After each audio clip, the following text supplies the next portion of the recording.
Hey everyone, in this tutorial I am going to show you how to remove Chrome extension. The first method is for those of you who have pinned your extension to the Chrome toolbar.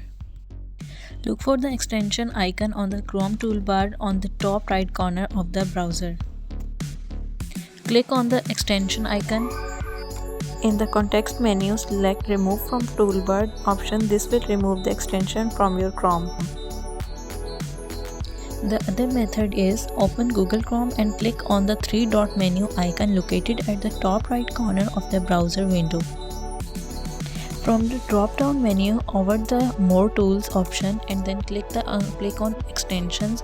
From there, go to Manage Extensions. You will be directed to the extension page. Here you will find a list of all your installed extensions. To remove an extension, simply click on the Remove button next to the extension you want to uninstall.